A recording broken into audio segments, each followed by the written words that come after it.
Hi there, Andre here from Peak Motorcycles. I am here at EICMA 2023 and I'm here at the frankly massive Honda stand over my shoulder. This stand is absolutely enormous. So last year I did try to get around it all, not my best work, I'm sure everyone will agree. It was a little bit jerky, so I'm going to try and take this one a little bit slower. It does mean it's going to be a longer video, but I literally have so many bikes here.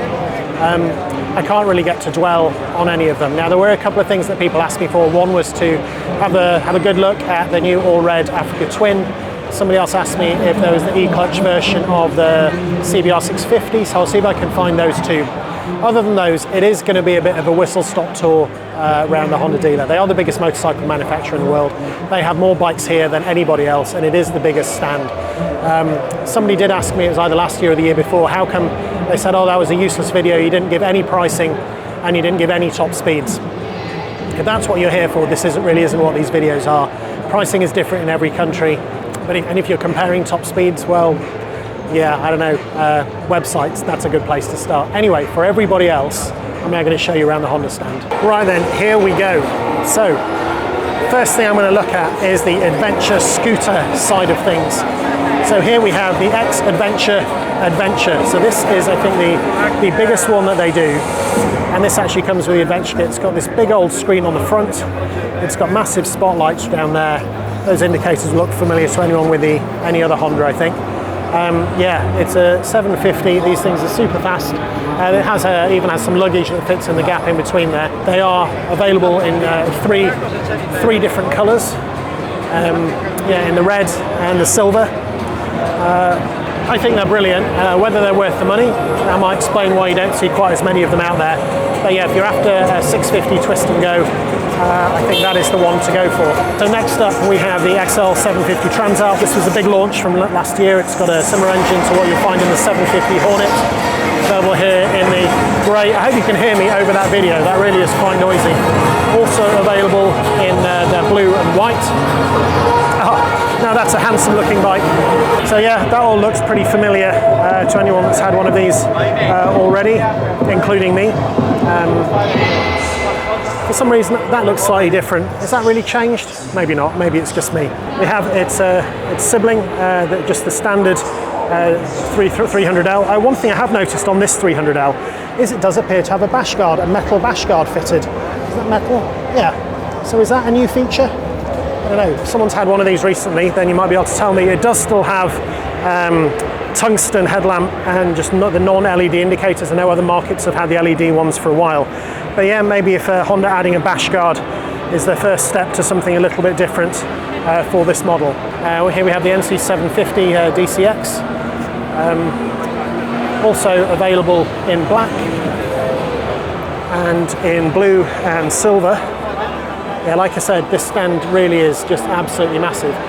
What we have in here is a couple of travelled up Transalps. So there's one with an SC Project exhaust, big old bash guard on it, looks like a tablet roadbook holder. And then we have an Africa Twin, I think, complete with spare wheels and all sorts of other things attached to it. So spare wheels, spare tyres, what am I talking about? Yeah, that certainly looks like a bike that is ready for adventure.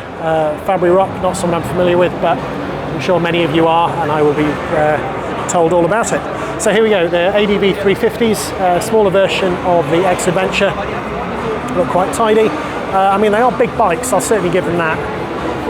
I think the Honda press conference has just finished, which is why this stand is absolutely teeming with people. They had also just taken all the covers off the bikes. Anyway, here we have the Hornet 750 was announced last year. I think what we do have, if I can just get past these film crews, here's a new Hornet 1000.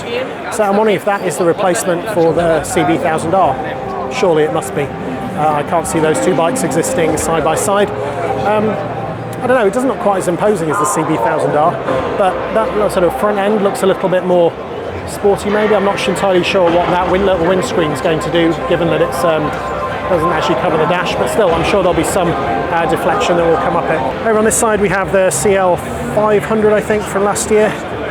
Is that a 500? Yes, it was. Also available in green. We have an NX 500 sort of lightweight adventure bike. I wonder if that's the CB 500X replacement. We have lots of CB 500 Hornets. Honda still seem to have ladies sitting on their bikes to show them off. What can you do? Honda CB300R. This is a sort of a different version to the 300 single that's in my rally. We have a few cruisers down this side. Again, a part of their range that I'm really not familiar with at all. I think this is the Rebel, so it's the 1100. Yeah, the CMX 1100T Rebel DCT.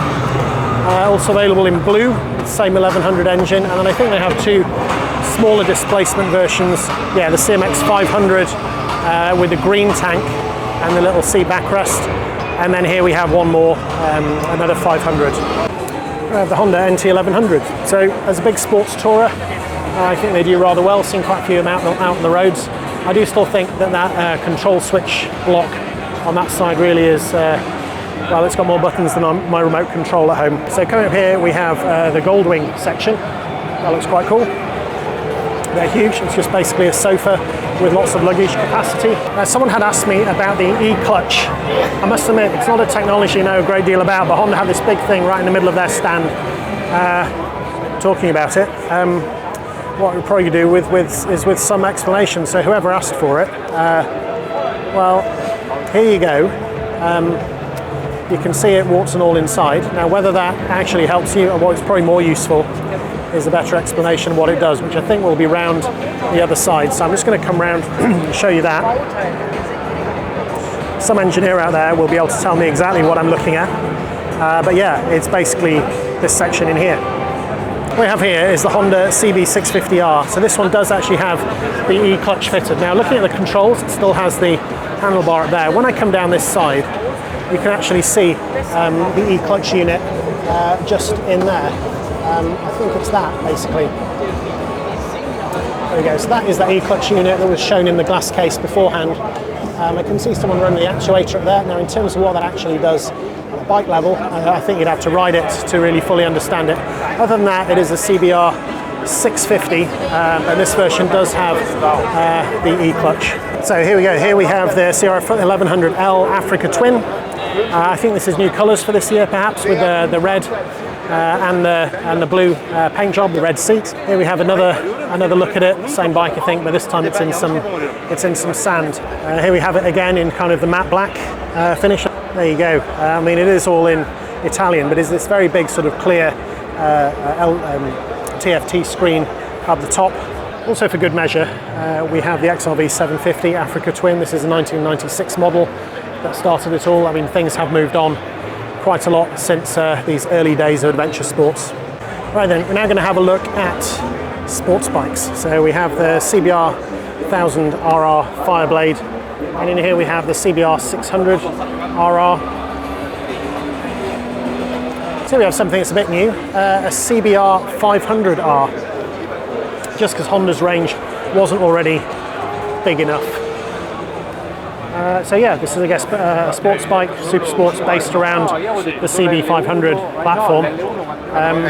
Yeah, you know, I'm sure that's it's just one of those bikes that's going to fill a part of the market which otherwise hasn't really been that well served in the past. Are you exhausted of Hondas yet?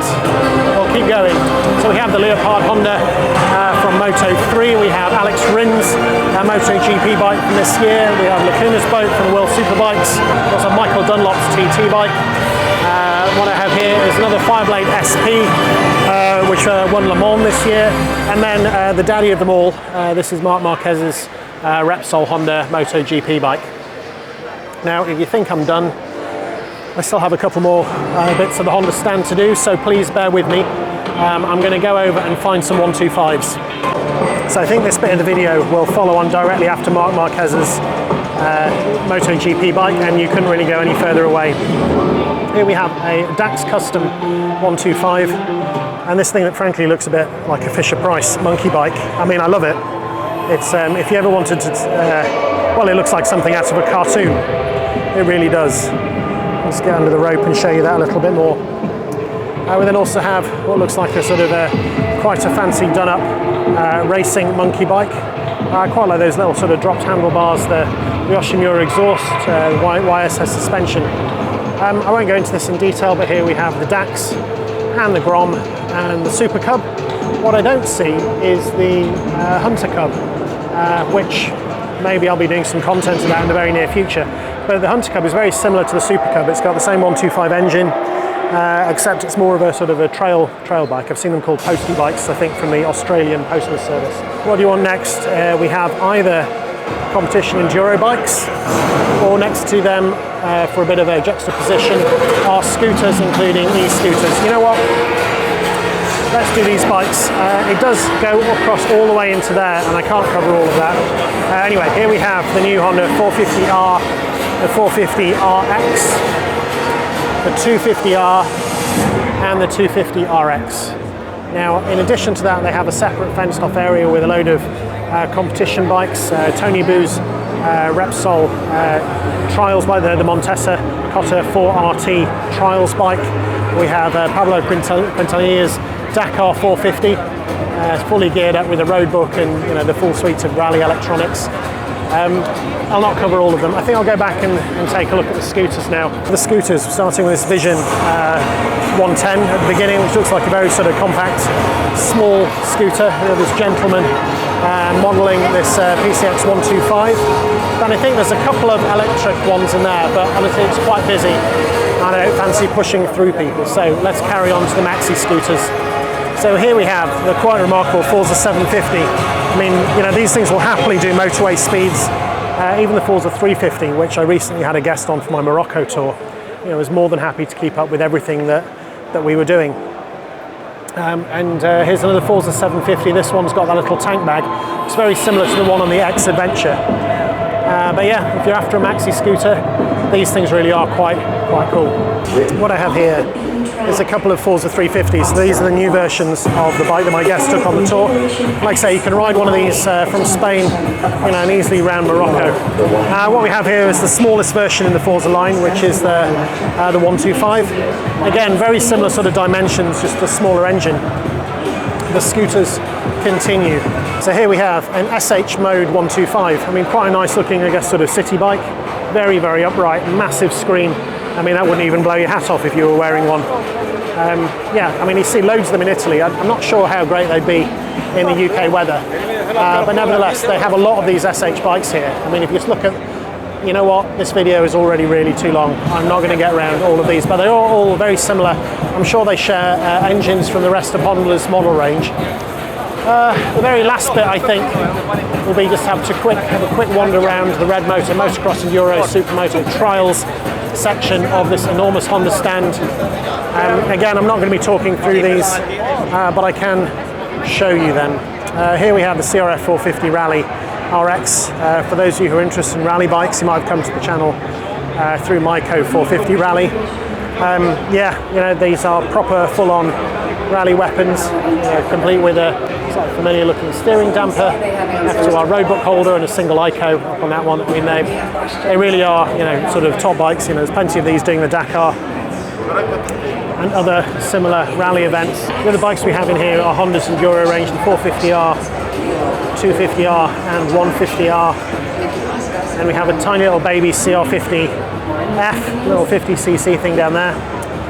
If I come around, I'll show you we have a Supermotard section, again with a load of competition bikes. See, I told you this was a massive stand. I think it must be the biggest one here by a country mile. So the last few things, and then I think I'll call it a day. We have the Montesas. So this is we've got the 4Ride, which is the one with, it's basically a trials bike, but with a slightly bigger fuel tank and an infill, so it doesn't have that low bit. I've seen people riding these on trails in and around the Peak District. They really are super light, don't have a massive range. But then again, if you're riding at low speeds and just doing trails, maybe you don't need it. Here we have their proper trials bikes. They've got the 260, they've got the race replica 301 RR. And lots of people doing cool things like trees in the background. And then the last section is the Enduro. So CRF 450 RX, 400 RX, 300 RX, 250 RX. 125 RX. I know this is a really quick run through. Sorry, 400 RX, but imagine how long this would take if I really did try and dwell on every one of these bikes. I don't think I'd get any of the videos done. I think I'm done with Honda for another year. I'm sorry if there's things on here that people really wanted to see. that haven't been shown. But as you can imagine, this stand is absolutely enormous. It is crawling with people. This is on the press day. Imagine what it's going to be like on the public days. So there you go. That is Honda for another year. I mean, this stand is massive. If you're coming to the show, you'll get an idea of just how difficult this is to try and record a video on. But hopefully that gives you a flavour for just how much they have on display here. Showing you a few of the details. I am recording this in 4K, so if you're able to freeze frame it at a few of the things you're interested in, maybe you can get a closer look. The lighting is not great here as well. It's quite a dark stand, which I'm sure also affects the quality of the video. So hopefully it's better than last year. I'm sure it's still not the detailed view of every single model with every single detail that people would like. So for that, I am truly sorry, but I still think it's going to be the longest video I do from the show. So anyway, I hope that's been interesting and useful. If it has been, please check out my other content from EICMA, and maybe I'll see you there. Thanks for watching.